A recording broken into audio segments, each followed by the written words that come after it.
نقدمنا دون الإسلام وما بدي دون شيء صدق السماء. آخر جنتنا. يهودا نوكي دانتي. إسرائيل بيكادو.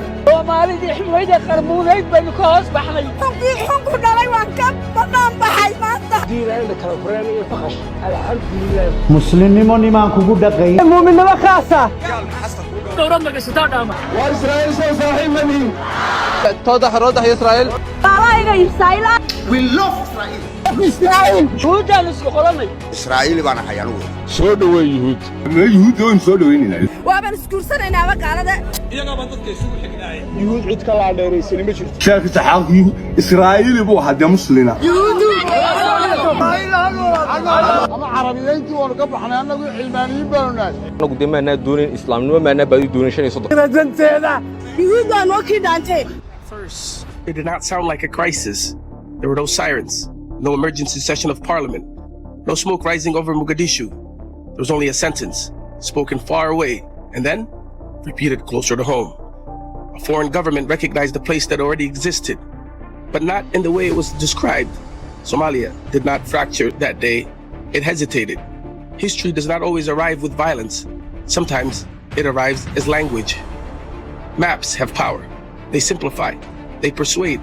They promise coherence where reality is complicated. On paper, Somaliland appears whole, bounded, governed, certain of itself. But maps do not vote. Land does not consent. And silence is not agreement.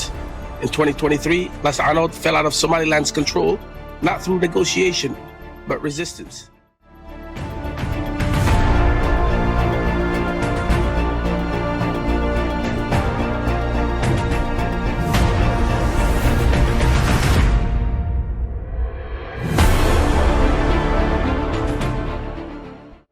Sool and Sanaag and parts of Togder, elections did not fail.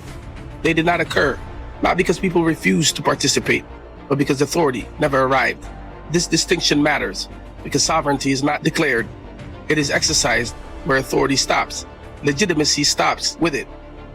Yet recognition rarely waits for precision. It listens for confidence. When Israel announced its recognition of Somaliland, the world expected Somalia to respond as states do when borders are challenged. With clarity, with unity, with one voice. What followed instead was revelation. In Mogadishu, senior federal officials stood before microphones. They did not condemn recognition. They did not invoke international law. They did not defend territorial integrity. They spoke instead of history, of independence remembered selectively, of a union described as voluntary and expired, of force portrayed as illegitimate. This was not an emotional outburst. It was careful, measured, familiar. The language was not improvised. It had been rehearsed elsewhere. It is the language used to justify separation, now spoken from inside the Somali state. For diplomats listening closely, this mattered, because recognition does not require permission, only predictability. Every Somali official swears an oath, not to lineage, not to grievance, not to projects that depend on forgetting others. They swear to the republic, to its territory, to its continuity, to its unity.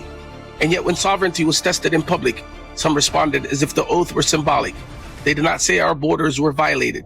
They said our history is complicated. They did not say this is unacceptable. They said, let us revisit the past. This is how allegiance erodes in modern states, not through defiance, but through reinterpretation. They did not resign before speaking. They did not step aside.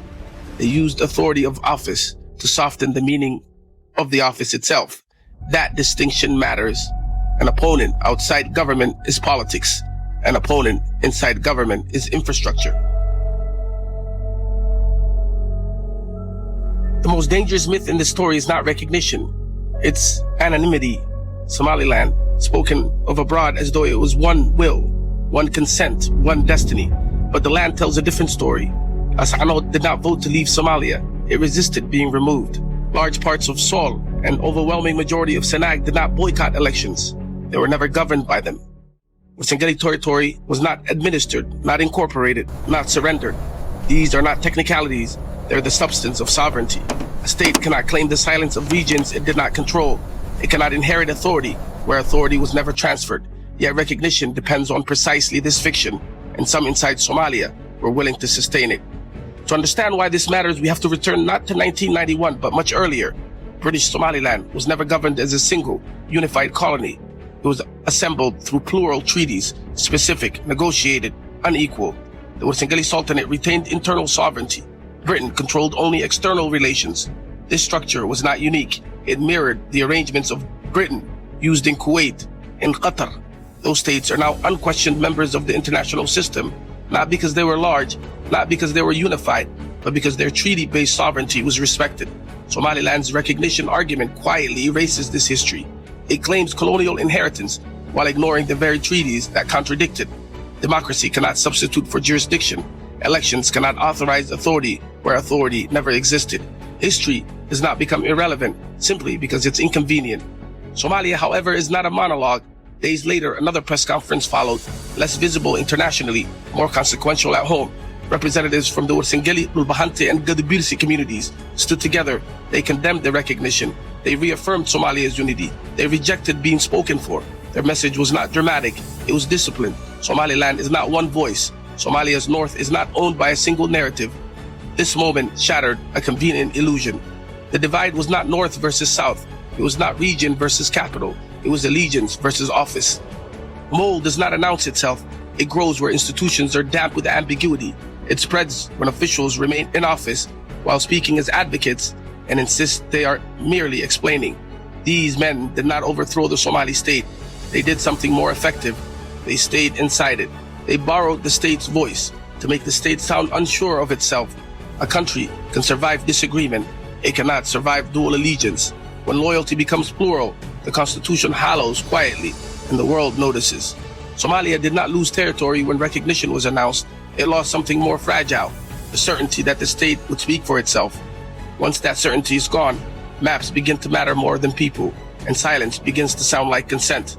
A nation can fight enemies at its borders. It rarely survives what grows quietly in its walls.